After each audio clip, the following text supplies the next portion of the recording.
Jack Benny program presented by Lucky Strike. Be happy, go lucky, get better taste today. What do you think of that? Oh, she sure is pretty. Yeah. I wonder why they left out that cigarette tearing business. Oh, I guess they figure most everybody knows how to do it. Yeah, can you? Sure, it's easy. Go ahead, try it. You got to start in with a Lucky from a new pack. One that isn't all beat up. Okay, now find the seam. That's it. You got to start at the seam. Now, tear it down the seam from one end to the other. How am I doing? Fine. Take your time, though. Don't dig into it or rough it up. Okay, now, lift out the tobacco. Real careful. There, you see? Anybody can do it. Yeah, sure. But what's it prove? Here's what it proves. See how the Lucky holds together without crumbling. A perfect cylinder of fine tobacco, without loose ends that get in your mouth and spoil the taste. That's why Lucky's taste cleaner. And you'll notice there aren't any empty air spaces, hot spots that burn too fast and give you a harsh, hot taste. No, because a Lucky is fully packed. See those long strands of fresh, mild, good-tasting tobacco. That's why Lucky's taste fresher. And lastly, that fine tobacco aroma tells you Lucky Strike means fine tobacco. Fine, naturally mild tobacco that's firmly packed, but so perfectly shredded it always draws freely and smokes evenly. That's why Lucky's taste smoother. Yes, Lucky's are made better. And because they are made better, they taste better. So, friends, for a cleaner, fresher, smoother smoke, be happy. Go Lucky. Make your next carton Lucky Strike.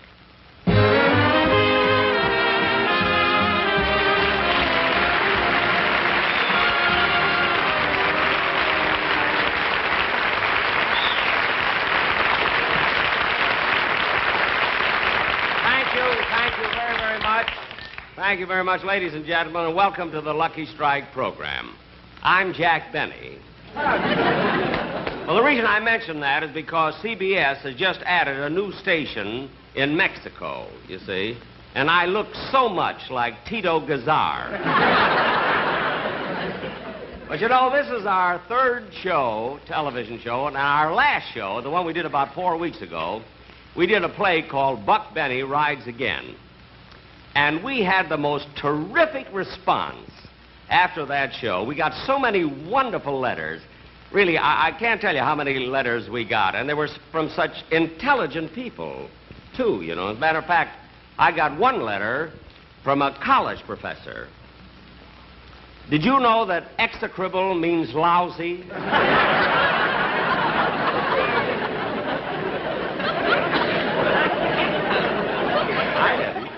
But anyway, here we are doing another show. Gosh, the way time flies, I can't get over it, you know. It just seems like, I don't know, it goes by so fast. You see, here we are already. Tomorrow's December 1st.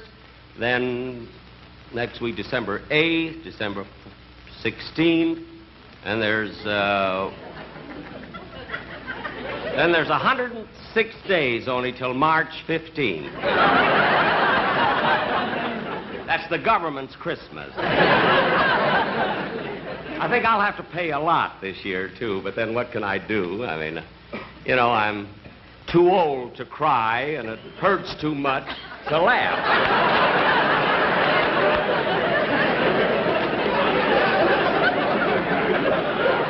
I was quoting Lincoln there. Ladies and gentlemen,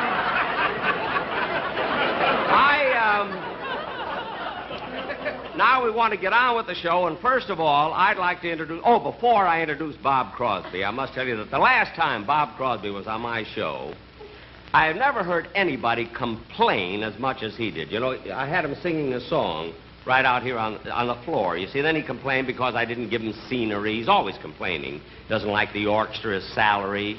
I never heard anybody complain as much as Crosby does. Really, frankly, I think his whole attitude is execrable.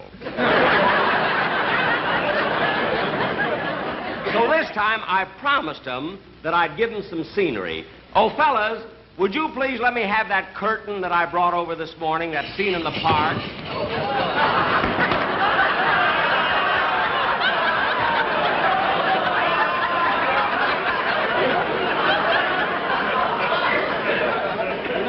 scene in the park, you see, so I got this in a theater down the street. And listen, fellas, will you please bring me that bench that I brought from the park last night? That bench. That's it.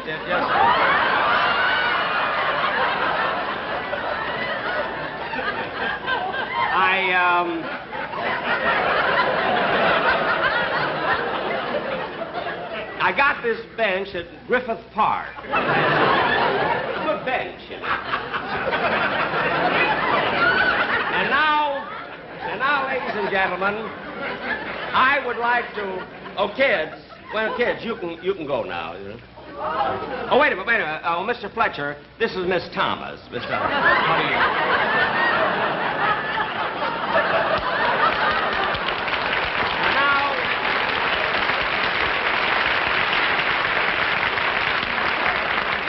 It's nice if they meet, you see.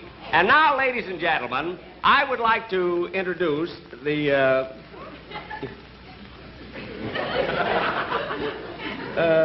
what is it, little girl? Mr. Benny, can I have your autograph, please? My autograph? Oh, well, that's sweet. I mean, but, honey, look at it. If you'll just wait until after the show, you know, I'm right in the middle of the show now, I'll be very, very happy to give it to you. Okay. Okay. It's cute. Oh, wait a minute, honey, come back here. Come back. I mean, as long as you came up like this, I mean, it's cute. I'll give you. Is this your little book here and everything? All right, come right over here. I'll give you the autograph. I'll be very happy to. That's cute, isn't it, coming up like that in the middle of the show? What's your first name, honey? Margaret. Margaret, huh? That's a pretty name, isn't it? I'll tell you what, I'll put to Margaret from Jack Benny. Huh? How do you spell that, honey? Benny.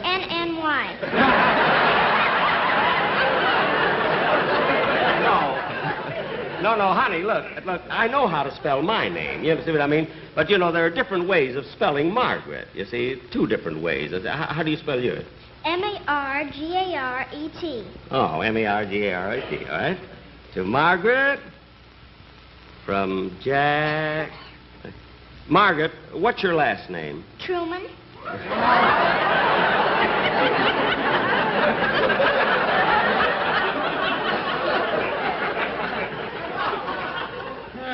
Wait a minute, honey. Your name is Margaret Truman? Uh-huh. Well, I mean, that certainly is a coincidence, isn't it? Your real name? That's your Margaret Truman? Uh-huh. Well, isn't that... I mean, you're not kidding me or anything. Oh, no, Mr. Benny. You're not. That's your right name, Margaret Truman. Well, isn't that cute? Okay, well, here you are, honey. Thank you. Oh, by the way, what's your last name? Truman. Truman, Margaret Truman. And do you live here in Los Angeles, do you? No, sir, I'm only visiting here. I live in Washington. In Seattle or Spokane? Or? Washington, D.C.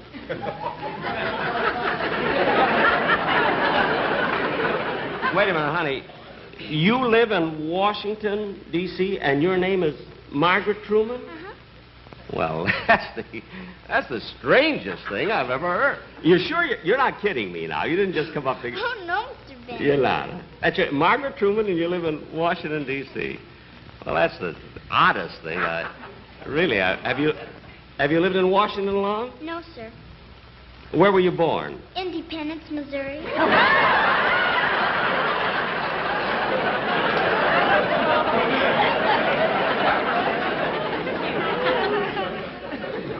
Now, wait a minute. You didn't want an autograph at all. You just came out to make fun of me. That's it. Oh, no, I didn't, Mr. Benny. Really, I didn't. Now, wait a minute. You say your name is Margaret Truman. You live in Washington, D.C. You were born in Independence.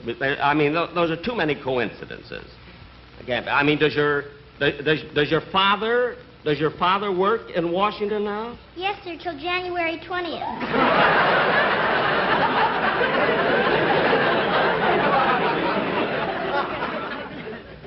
I'm sorry I gave you the...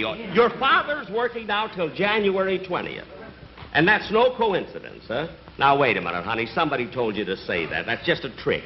Oh, no, Mr. Benny. Huh? Nobody put me up to it. Huh? My name is Margaret Truman. I was born in Independence, Missouri. And the only reason we live in Washington, D.C., because my father works there.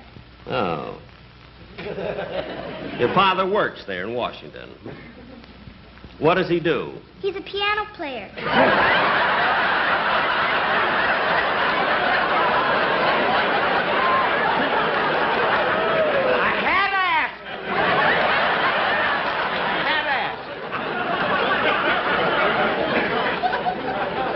father's a piano player in Washington. Well, may I ask you one more question?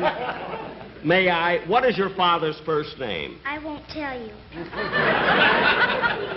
You won't tell me your father's first name? Why not? You'll think it's a coincidence.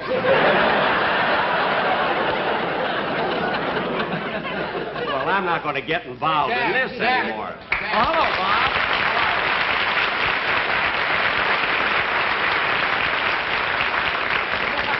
Hey, Jack, I was waiting outside for my introduction. What happened? Well, I got sidetracked here. Well, listen, I got your scenery for you if you want it. Do you like it? This is scenery? Yeah. So. Well, Jack, when I asked for a park, I wanted a real park with people and statues and trees. Gosh, this looks like King Farouk's bedspread. This is the best I could get. So go ahead. Oh, by the way, Bob, I want you to meet, this is Margaret Truman. Hello, honey, I'm... Jack Benny. No, I'm not kidding. That's her name, isn't it, honey? That's her name, Margaret. Margaret Truman? Yeah. Well, I'm awfully glad to meet you, Margaret Truman. I didn't recognize you without Jimmy Durante.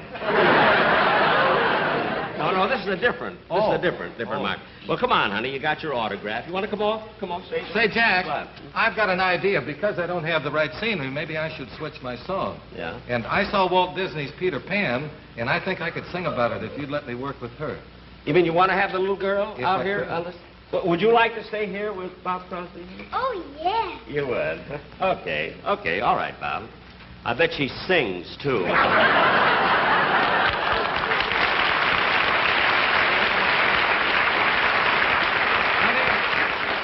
Have you ever heard of Peter Pan? Yes, I heard that story a long time ago. Isn't he the little boy who wouldn't grow up? That's right. And Peter Pan lived in a world all of his own. He called it Neverland. Was he a brave little man? Oh, was he brave? You just listen. Peter Pan. Peter Pan. He's up, he's down, he's flying all around a busy little man.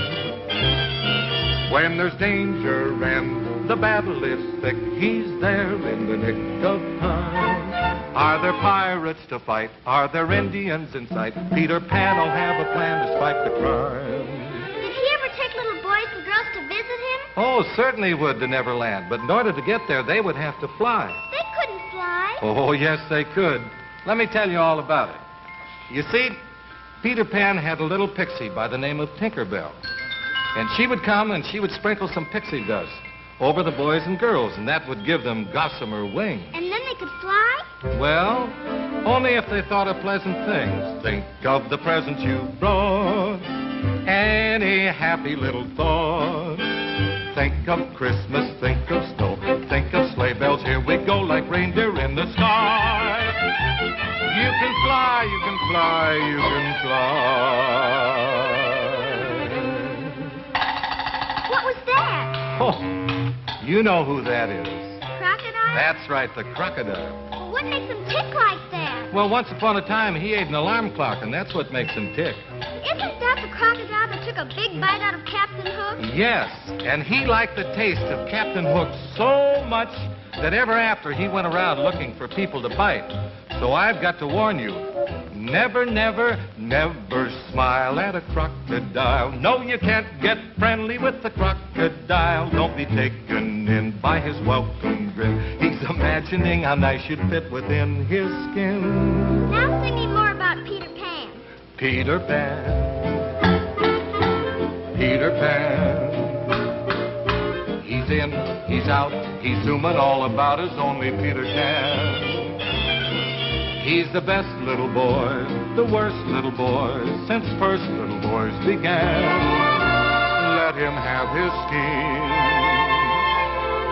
Let him hold his dream. Peter Pan, stay a little boy, my little man, my Peter Pan.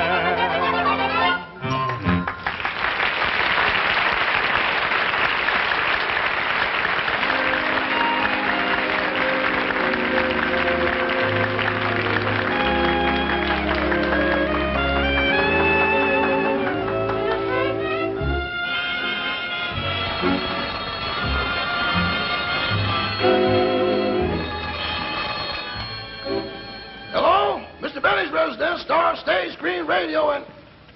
Oh, Sam! No, Sam, no, I won't be able to go with you tonight. You see, the boss did his TV show today, and when he comes home after one of those, he's a wreck. Huh? You say some of the boys were down at the club watching his TV show, got tired of waiting and cut it off. What were they waiting for? Oh! Well, tell the boys I'll be on the next one. I gotta go now. Bye. Rochester. Hello, boss. Just getting your room ready for the TV. Good, good. You know, I'm not even going to have anything to eat. I'm going right to bed. I was never so tired in my life. L-S-M-F-T.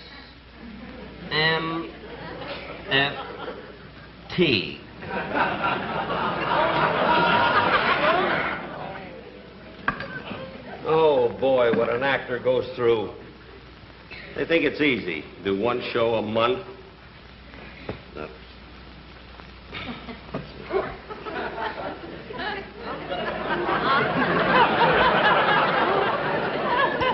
Rochester, did you watch the show? Oh, yes, boss. How'd you like it? I thought it was excellent. What? Excellent. Say, Rochester, how about that little girl? You know, the one that came on and asked me for an autograph, said her name was Margaret Truman. Wasn't that a coincidence? Oh, I don't know. What do you mean you don't know? She told me her father was a piano player. She lived in Independence, Missouri, and her father was going to work until the 20th of January. That could happen. What do you mean that could happen? That's silly. Well, that really is a coincidence. No, I don't know, boss. Now, take me, for instance. Yeah? My name is Rochester, and I was born in Rochester, New York. I know. I got a brother named Toledo. He was born in Ohio. Oh, good old Toledo. Yes, I know. And then I got a cousin. His name is Missoula. He was born in Montana. Missoula? Mm-hmm. And I got another cousin named Duluth. He was born in Minnesota. No kidding. Duluth, born in Minnesota. Well, what do you know?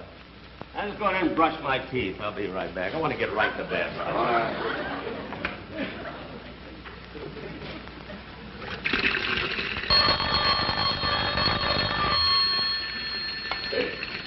Hello? Minneapolis? Is that long distance? No, another cousin. Well, you'll talk to her later. Oh, this is she. Well, you'll talk to her later, then. Okay. I'll call you later, Minnie. Goodbye. Rochester, look, the next time I ask you to buy me some pajamas, for heaven's sake, will you do me a favor? Well, boss, I think they're beautiful. A little beautiful. conservative, but beautiful. Oh, fine.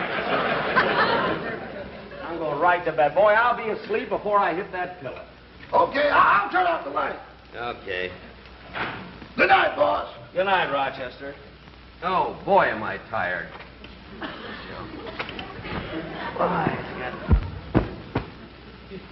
Wow, boy, it feels good to be in bed. I wonder what Minneapolis' last name is. Well, I'm not going to worry about it now. Let me get to bed.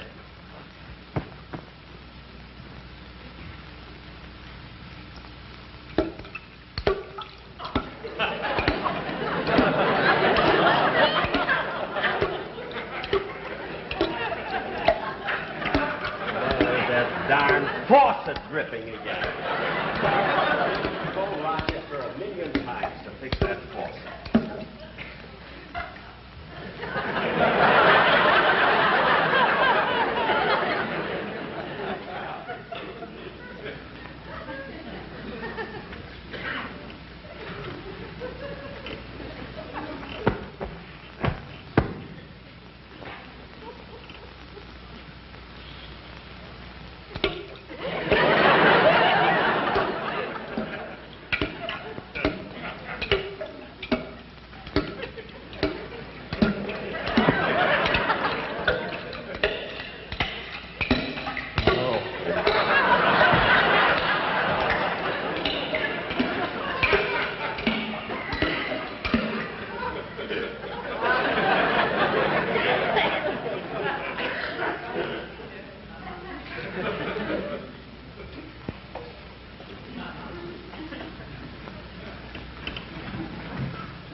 to fix that dripping faucet. Now listen. So it stopped. You can go back to bed then. Yes, sir. Good night, boys. Good night, Rochester.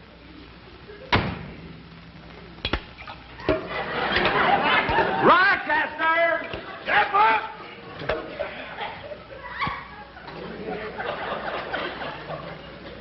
Stopped again. Hey, wait a minute. I got an idea. Come here.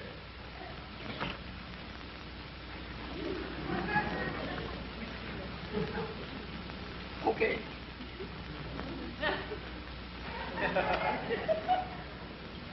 Good night, boss. Good night, Rochester. I knew it. Now go fix that faucet. Yes, I'm turning off the bottom.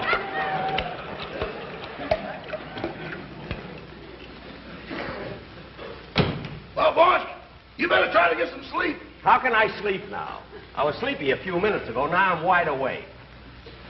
The only way I'll fall asleep, Rochester, we'll have to do what we always do. Oh, boss, that's too much trouble. I don't care whether there's trouble or not. That's the only way I'll get to sleep. No, all right. Say.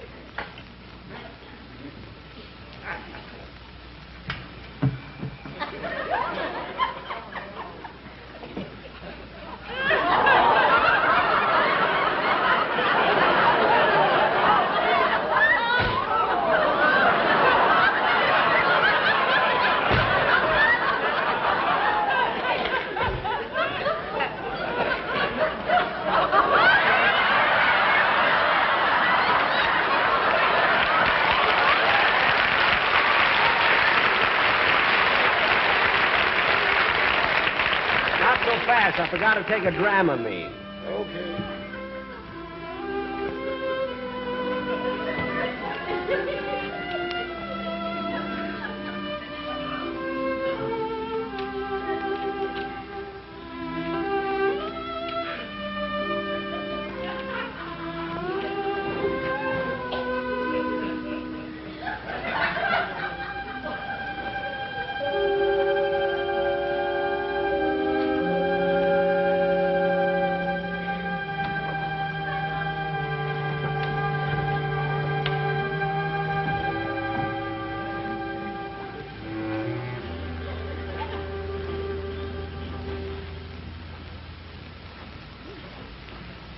Hey, Joe, you must be in the kids' room. That's the baby. That's the baby. I'd like to see the size of the mother and father. This looks like a pretty fancy house. We ought to do pretty good here. Hey, Lefty, look, a silver ashtray. Open a bag. There you are. How do you like that? It's nailed down.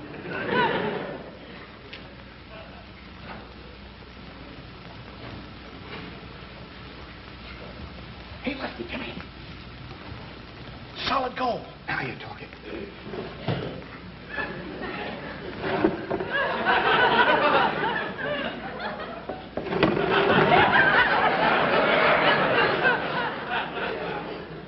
Hey, this thing must have played for Notre Dame.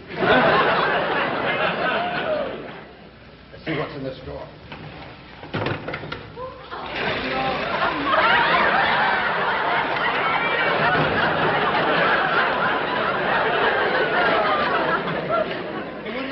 I don't know. Stand aside.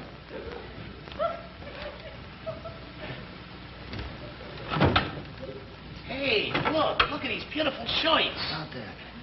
Boy, these are all right. Hey, man, these are real good. Hey, you know this job is really going to be okay?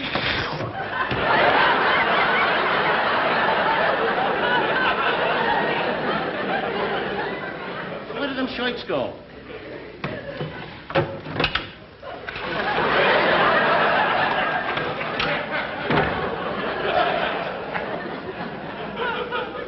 You want to try the other doors? No. Boy, this is a tough place. Banks is easier. Thanks? Yeah. Yeah, but that's Grandma's territory.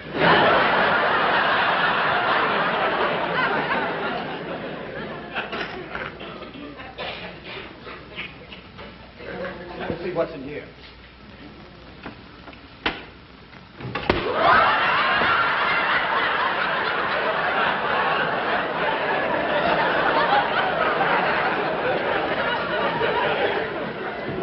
Boy, I worked on a lot of jobs, but none as execrable as this one.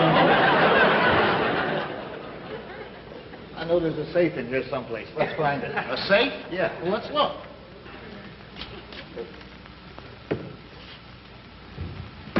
Here we are, a safe. Hey! Let's get out of here! What's the matter? The window's stuck. The window's stuck. Yeah. Let me try it. Hey, look in here. A coin slot. A coin slot. To open window, deposit 25 cents.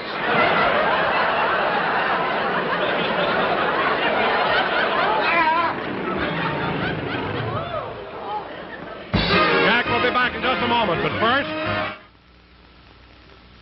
Friends, it's true, you know. Luckies are made better to taste better. Cleaner, fresher, smoother. And you remember that the next time you buy cigarettes. It's awfully important because, golly, in a cigarette, it's the taste that makes the difference. And Luckies do taste cleaner, fresher, smoother. So come on, be happy. Go Lucky. Make your next carton Lucky Strike. Be happy, go lucky, get better taste today.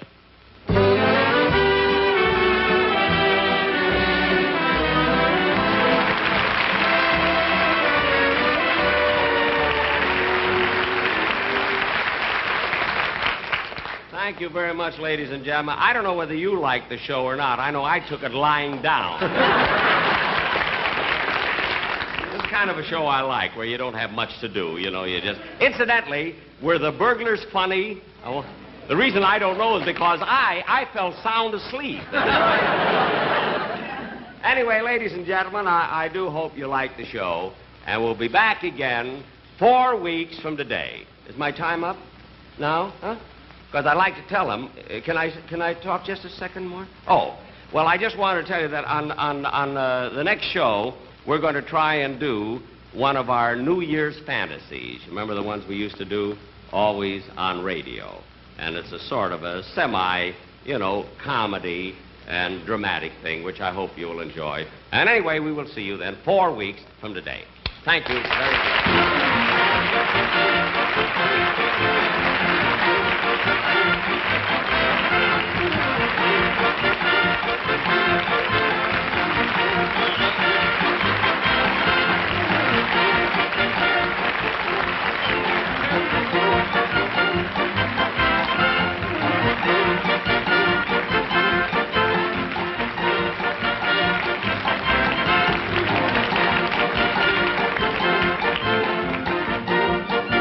This is the CBS Television Network.